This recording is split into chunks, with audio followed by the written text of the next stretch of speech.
우리도 부활할 것입니다. 사람은 죽으려고 태어난다고 말하는 사람들이 있습니다. 굉장히 비관론자들이죠.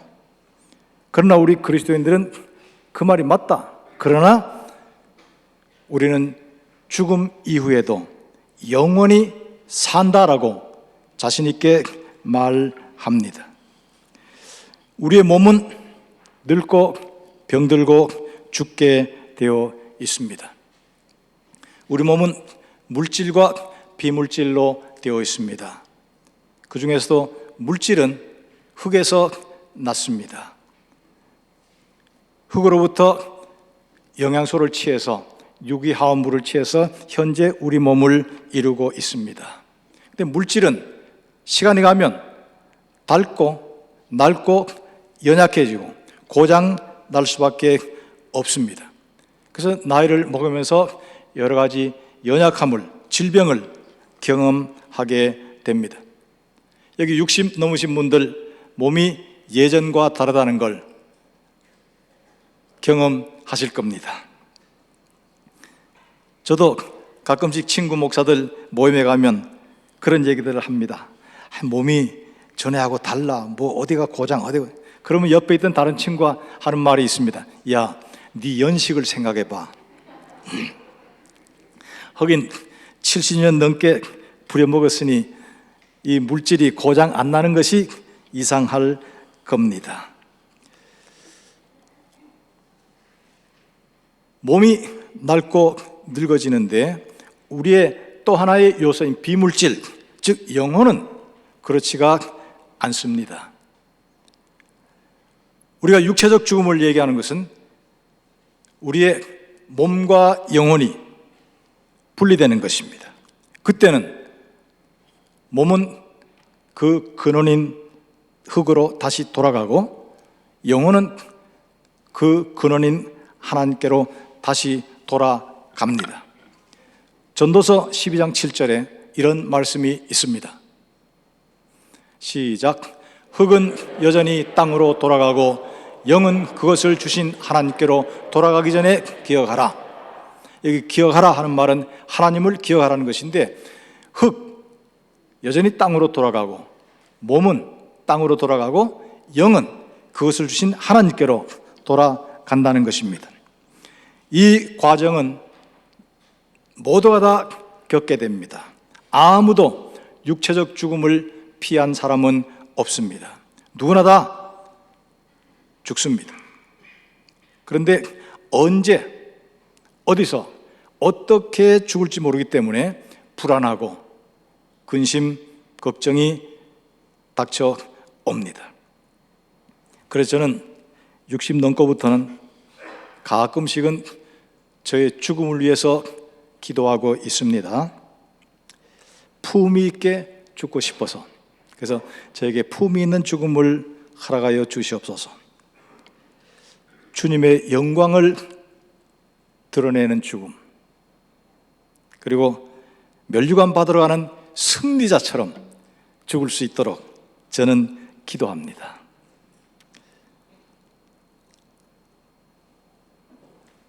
그러나 육체적 죽음이 끝이 아님을 기억해야 합니다. 사람이 죽은 다음에 어떻게 다시 살아난단 말이냐? 죽으면 끝이지. 죽은 다음에 뭐가 또 있단 말이냐? 이렇게 말하는 사람들이 있습니다. 거기에 대해서 사도 바울은 고린도전서 15장 12절에 이렇게 반박합니다. 만약 부활이 없다면 그리스도도 다시 살지 못했을 거다. 우리가 전도하는 것도 헛된 것이다. 우리의 믿음도 헛된 것이다. 심지어 하나님도 거짓말쟁이로 드러나게 될 것이다. 그렇게 되면 우리가 예수 믿는다고 하면서 부활과 영생을 얘기하는 우리가 세상에서 가장 불쌍한 자가 되겠다고 말했습니다. 그러면서 사도 바울은 이어서 예수께서 부활하셨다.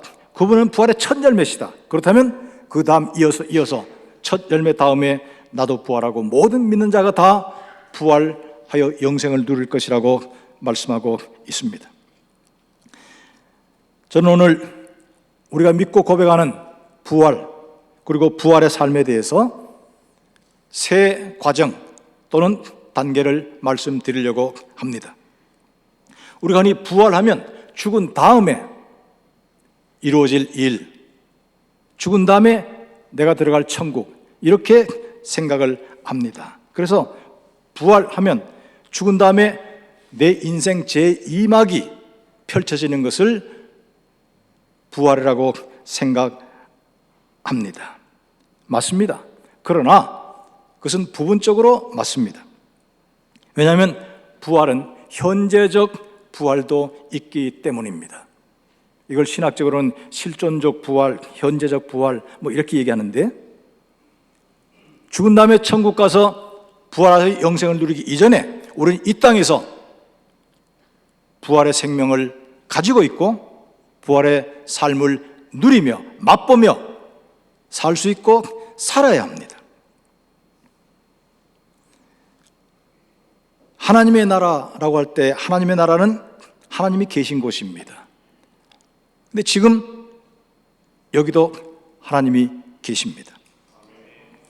하나님의 나라는 하나님이 다스리시는 곳입니다. 근데 하나님께서 내 마음을 다스리시고 우리 교회를 다스리고 계십니다. 하나님의 나라는 하나님과 내가 교제를 나누는 곳입니다. 근데 지금 여기서도 우리는 하나님을 아버지라 부르며 교제하며 살고 있고 성도들끼리 사랑의 교제를 나누고 살아가고 있습니다. 그렇다면 하나님의 나라는 사후에 이루어질 것이면서도 지금 여기서도 이루어지고 이루어질 수 있다는 것입니다. 그래서 오늘 주님께서 말씀하시기를 살아서 나를 믿는 자는 영원히 죽지 아니하리라. 살아서 나를 믿는 자는 이미 영생의 생명을 가지고 영생을 누리며 살기 때문에 그에게는 죽음이 아니라는 의미에서 예수님께서 이런 말씀을 하셨습니다. 살아서 이미 하늘의 기쁨을 맛보며 살아갈 수 있습니다. 마음이 하늘의 한량없는 밝은 빛 가운데서 넘쳐나는 기쁨과 소망 가운데 살아갈 수가 있습니다. 그는 자유로운 삶을 살아갈 수 있고 하나님의 은혜 가운데서 늘 감사와 찬양의 삶을 살아갈 수가 있습니다. 유혹을 받지만 물리치고 마귀와 싸우지만 늘 승리하는 그런 삶을 살 수가 있습니다. 성경에 이것이 약속되어 있습니다. 그래서 부활은 죽은 다음에 내가 가서 사는 것만이 아니고 이미 이 땅에서 우리는 부활의 생명을 누리고 부활의 삶을 살아갈 수가 있습니다. 그러면 어떻게 우리가 이 땅에서 부활의 생명을 가지고 부활의 삶을 살아갈 수 있는가? 두 가지 방법을 성경은 말씀하고 있습니다. 하나는 의식적 면에서 세례받는 것이고 또 하나는 영적 체험으로 성령에 의하여 거듭나는 경험을 말하고 있습니다. 이후 예배 때 세례를 받으셨는데 세례 굉장히 중요한 교회의 의식입니다. 그래서 성례라고 말합니다. 전통적으로 천주교회는 7가지 성례를 가지고 있는데 우리 개신교회는 세례와 성만찬 두 가지를 성례라고 말합니다. 성례는 그것이 왜 성례고 중요하냐? 보이지 않는 하나님의 은총과 사랑을 우리에게 전달해주는 통로 또는 수단이기 때문입니다. 하나님의 은혜는 보이지 않습니다. 신비롭습니다. 성령님을 통하여 우리에게 주어집니다. 그런데 그것을 전달해주는 통로나 또는 수단이 성례라고 하는 것입니다. 세례를 통하여 우리는 그리스도와의 죽음을 경험합니다. 그러면서 그리스도와 함께 다시 삶을 경험하게 됩니다. 그래서 그리스도와 함께 죽고 그리스도와 함께 다시 살았다. 그리스도의 십자가의 죽음과 그리스도의 부활을 세례를 통하여 경험하게 됩니다. 그래서 세례를 신학적으로는 천국 입회식이라 이렇게 말합니다. 세례받음으로 그는 천국에 들어가는 자격을 얻게 되고 입학식을 하게 된다는 것입니다. 골로새 2장 12절 말씀입니다. 읽겠습니다. 너희가 세례로 그리스도와 함께 장사되고 또 죽은 자들 가운데서 그를 일으키신 하나님의 역사를 믿음으로 말미암아 그 안에서 함께 일으키심을 받았느니라. 세례를 통하여 그리스도와 함께 장사되고 또 그와 함께 일으키심을 받았느니라. 즉 죽음과 부활을 세례를 통하여 경험하는 것입니다.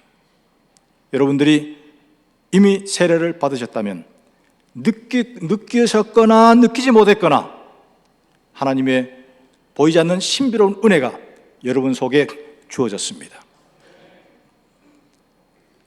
그것을 내가 느낄 수 있도록, 확신할 수 있도록 기도하시기 바랍니다. 그래서 세례 이전과 이후는 다릅니다. 세례 이전에는 그냥 세상에 속한 사람이었는데 세례 이후에는 하늘에 속한 사람이 되었고 하나님의 자녀가 되었습니다. 그래서 교회의 정회원이 그때부터 되는 것입니다. 왜? 천국 입회식을 가졌기 때문입니다.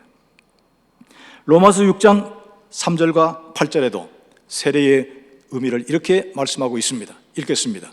무릇 그리스도 예수와 합하여 세례를 받은 우리는 그의 죽으심과 합하여 세례를 받은 줄을 알지 못하느냐?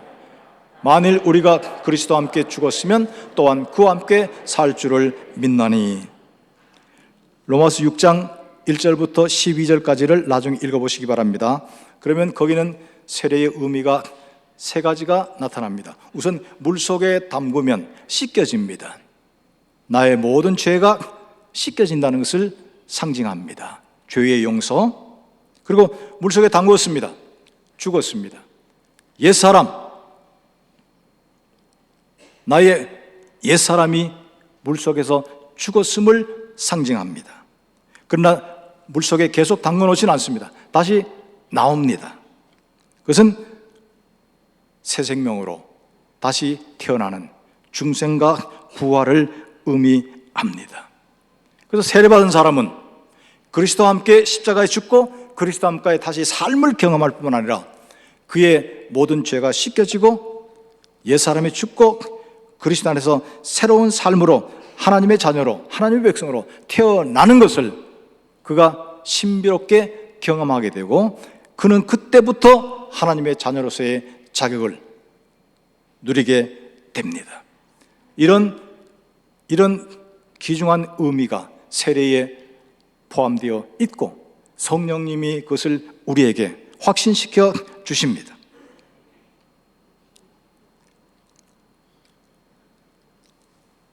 고린도후서 5장 17절 말씀 보시면 누구든지 그리스도 안에 있으면 새로운 피조물이라 이전 것은 지나갔으니 보라 새 것이 되었도다 이렇게 말씀하고 있습니다. 그리스도 안에 있으면 새로운 피조물입니다. 즉 세례 받으면 이전과 이후가 달라지는 새로운 피조물로 태어나게 됩니다. 그는 이 땅에 살면서도 지금 여기에서 저기 저곳에 그때 거기서의 삶을 현장에서 여기서 맛보며 살아갈 수가 있습니다. 찬송가 436장이 바로 그런 기쁨을 찬송하고 있습니다. 436장 1절과 3절을 한번 가사를 깊이 음미하면서 불러보시기 바랍니다.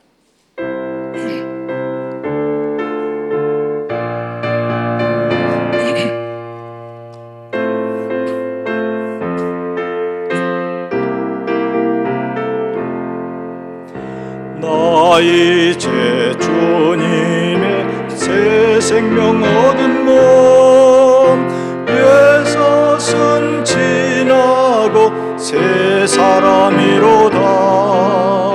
그 생명 내 맘에 낭같이 흐르고 그 사랑 내게서 해같이 빛난다.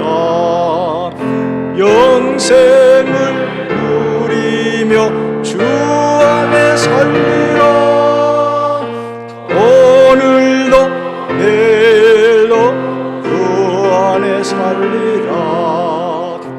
산천도 저목도 너의 것이 되었고 인도 우리도 친구로 변한다. 내 생명 얻은 자 영생을 말리며 주님을 모신 만세 하늘이로다. 영생을 누리며 주 안에 살리라. 오늘도 내일도 주 함께 살리라. 믿으십니까? 그전 찬송은 영생을 맛보며 주 안에서 이렇게 맛보며 했는데 새 찬송은 누리며라고 바뀌었습니다. 영생을 누리며 오늘도 내일도, 영생을 가지고 내일 살리라가 아니고 오늘도 내일도, 즉 이 땅에서부터 사후까지 우리는 영생을 누리며 사는 존재라는 것입니다. 저기 저곳 그때 그곳에서 부활을 그것만 기다리지 마시고 지금 여기에서 이미 영생을 누리며 사시는 현재적 부활의 삶의 주인공 되시기 바랍니다. 그 다음 또 하나의 과정 또는 단계로서의 부활이 있는데 낙원으로의 부활이 있습니다. 우리의 육체적 생명이 끝나면 몸은 흙으로 돌아갑니다. 그러나 영은 아까 읽었죠? 그 주신 하나님께로 돌아갑니다. 그때 우리 영이 사실상 죽음을 맛보는 것입니다. 왜? 영과 육이 모여서 나라는 육체를 이루고 있다가 그것이 헤어지니까 죽음의 순간이죠. 영이 잠깐이지만 순간이지만 죽음을 맛봅니다. 그러나 맛본 그 순간 즉시로 영은 좋은 곳으로 갑니다. 흔히 죽고 나면 천국 또는 지옥으로 간다 이렇게 얘기합니다마는 사실은 아직은 천국 지옥이 아닙니다. 천국 같은 곳, 지옥 같은 곳, 비슷한 곳으로 갑니다. 마지막에 이루어질 천국 새하늘과 새 땅은 그것은 예수님이 다시 오실 종말적인 사건이고 그때까지는 모든 죽은 영혼들은 중간 상태라는 그런 상태에 처하게 됩니다. 천주교에서 그것을 연옥이라고 말합니다. 천주교 연옥은 큰 죄를 지은 자들은 아예 그냥 안 되지만은 작은 죄를 지은 영혼들은 연옥에서 정결케 하는 그런 정화 과정을 거친다는 것입니다. 그래서 거기서 그 자기가 지은 작은 죄값을 어느 정도 치르고 나면 나중에 이제는 천국에 들어갈 수 있다 이렇게 가르치는데 성경에는 없는 내용입니다. 그럼 성경은 우리가 죽고 나면 마지막 종말 이전까지는 어떤 상태에 어느 곳에 가 있는가? 낙원과 음부에 가 있다고 말합니다. 낙원은 천국은 아니지만 천국 같은 곳, 음부는 지옥은 아직 아니지만 지옥 같은 곳입니다.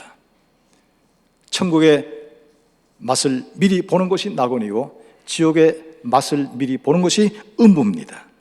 누가복음 23장 43절에 이런 말씀이 있습니다. 읽겠습니다. 예수께서 이르시되 내가 진실로 내게 이르노니 오늘 내가 나와 함께 낙원에 있으리라 하시니라.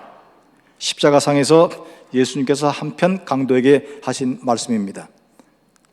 양쪽의 강도 가운데 한편에 있는 강도는 예수님을 향하여 당신이 그리스도라면 당신도 구하고 우리도 구해봐라 이렇게 예수님께 도전했습니다. 그러나 다른 편 강도는 너와 나는 마땅한 형벌을 받고 있는데 이분은 그렇지 않은 의로운 분이신데 그러면서 예수님께 당신의 나라에 이를 때에 나를 기억하소서라고 소원을 말할 때 예수님께서 오늘 내가 나와 함께 낙원에 있으리라. 그때 예수님께서 네가 오늘 나와 함께 천국에 있으리라 그러지 않고 낙원에 있으리라 그랬습니다.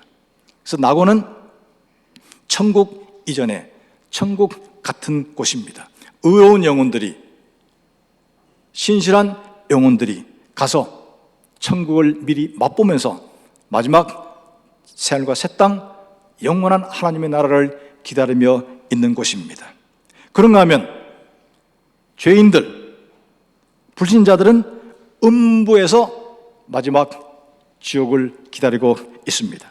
누가복음 16장 22절 24절 말씀입니다. 읽겠습니다.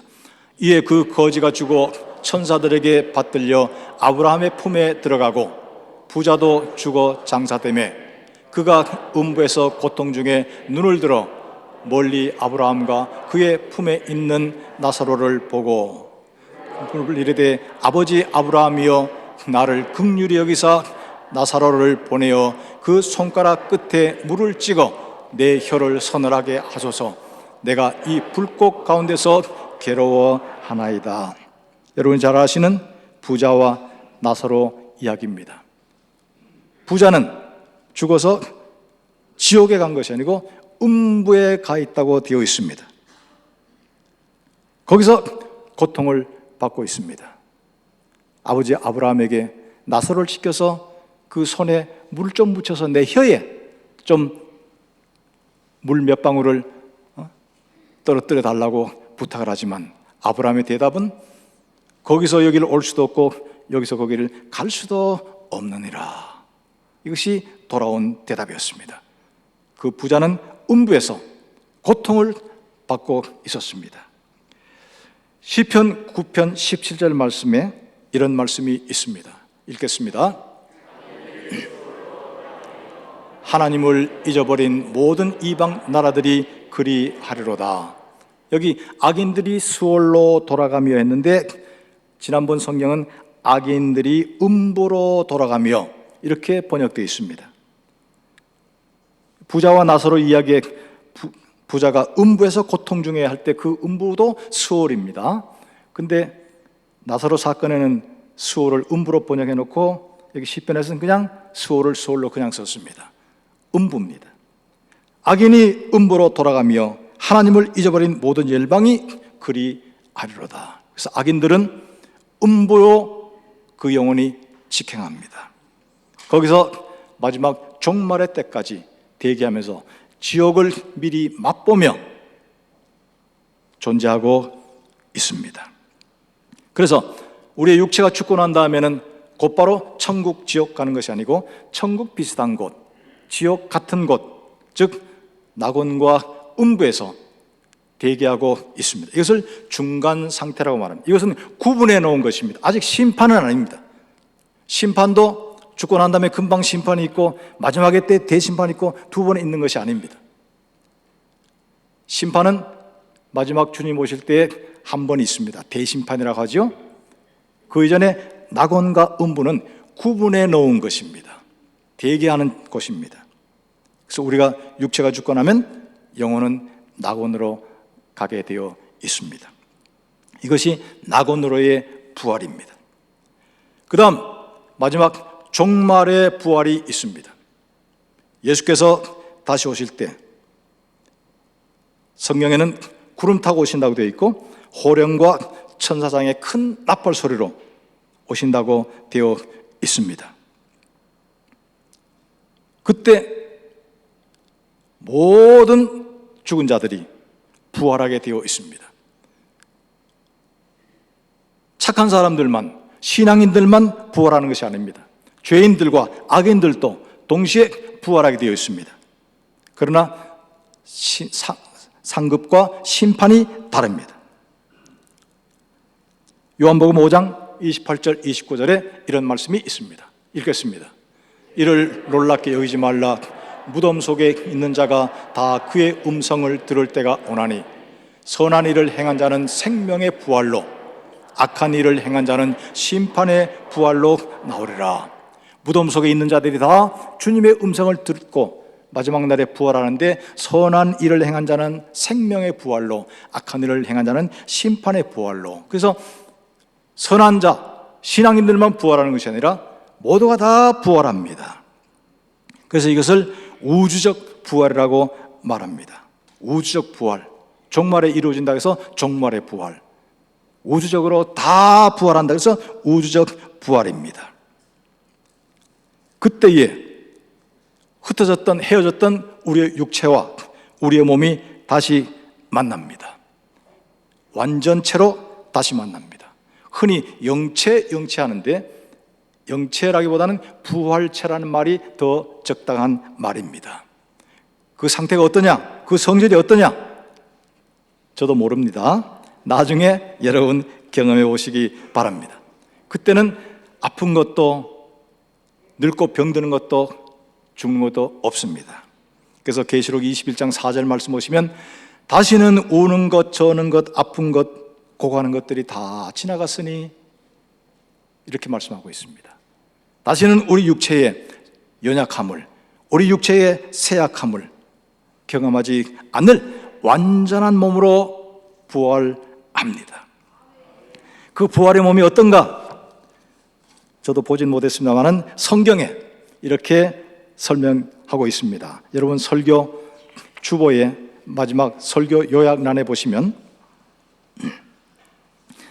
거기 고린도서와 빌립보서에 이렇게 되어 있습니다.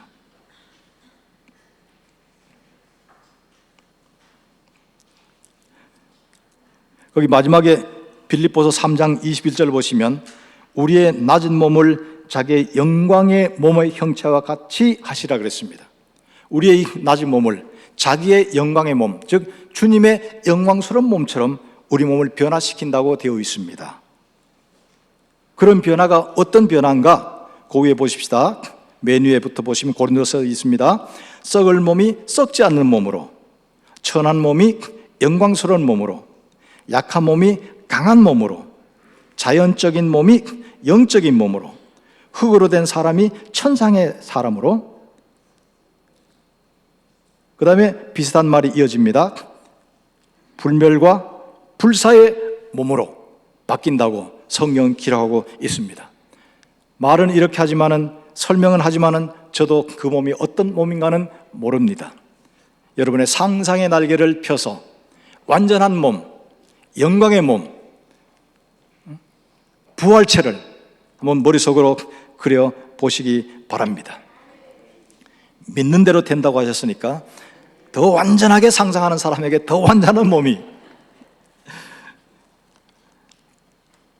이렇게 마지막 날에는 우리의 몸이 부활해서 완전한 몸을 가지게 되고 영원히 살게 됩니다. 근데 여기서 영원히 산다고 하는 것은 그래서 내가 생명만 영원히 이어지는 것이 아니라 삼위일체 하나님과 함께 그분과 교제하며 그분의 생명에 내가 참여하고 그분의 사랑에 내가 참여하면서, 또 나만 참여하느냐? 아닙니다. 내 이웃들이 함께 하나님과 교제하며 나와 교제하며 살아가는 이상적인 세상, 하나님의 마지막 나라입니다.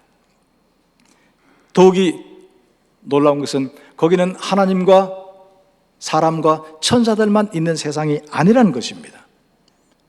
타락한 자연 만물도 함께 회복돼서 완전한 자연으로 회복된다는 것입니다. 다시는 땅이 저주를 받지 않는다는 것입니다. 다시는 아담과 하와 때문에 함께 고통에 빠진 동식물들이 저주받고 고통에 처하지 않는 그런 세상이라고 말씀하고 있습니다. 그래서 로마서 8장 21절 말씀을 보면 그 바라는 것은 피조물도 썩어지는 데서 종로로 한 데서 해방되어 하나님의 아들들의 나타남을 기다림이라. 피조물들도 현재 저주 가운데 있습니다. 고통 가운데 있습니다. 그러나 하나님의 아들이 나타나면 거기서 해방된다는 것입니다. 그래서 하나님의 나라는 동물과 식물도 함께 있습니다. 그때는 다시는 저주가 없어, 그래서 찔레와 가시가 없는, 즉 해함과 상함이 없는 완전한 자연이 이루어진다는 것입니다. 이사야서에 보면 어린아이가 독사의 구멍에 손을 넣어도 다치지 않고 늑대와 어린 양이 함께 뛰놀고, 어린 양은 늑대 밥인데 천국에서는 그게 없다는 것입니다.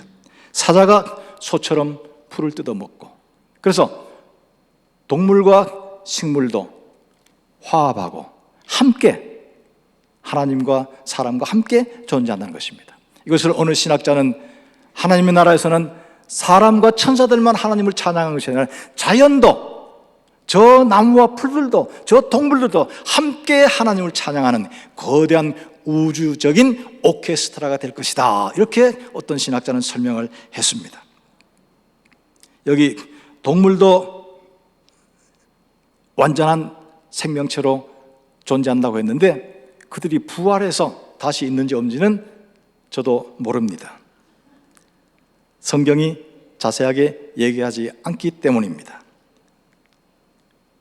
그래서 18세기 요한 웨슬리 목사님, 우리 성결교 감리교회 신학적 기초를 놓으셨잖아요. 그분은 말을 타고 영국 전체를 다니면서 설교를 하고 영혼 구원하는 일에 앞장섰습니다. 그런데 그가 아끼던 말이 늙고 병들어 죽게 됐습니다.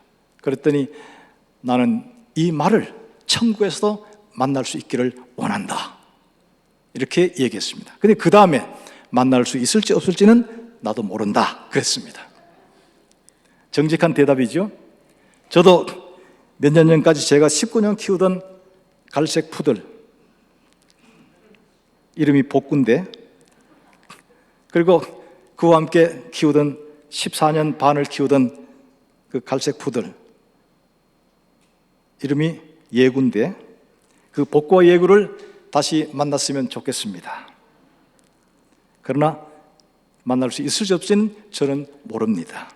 제가 아는 것은 하나님의 나라에서는 하나님과 함께 우리 인간들이 완전한 생명체로 부활해서 함께 산다는 것과, 또 인간 때문에 저주받았던 자연도 완전히 회복된다는 것, 그것은 성경이 말하기 때문에 제가 말할 수가 있습니다. 이것이 우리의 희망입니다. 이것이 우리의 소망입니다. 성경은 이것을 사한 소망, 복스러운 소망이라고 말씀하고 있습니다. 디도서 2장 13절 읽겠습니다.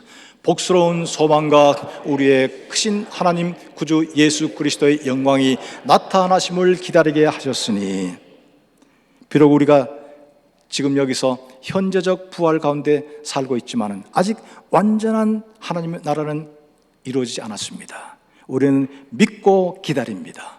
그것이 우리에게 소망입니다. 지금 여기서 믿음 가운데서 완전한 하나님의 나라를 우리는 소망하면서 희망 가운데 살아가는 존재입니다.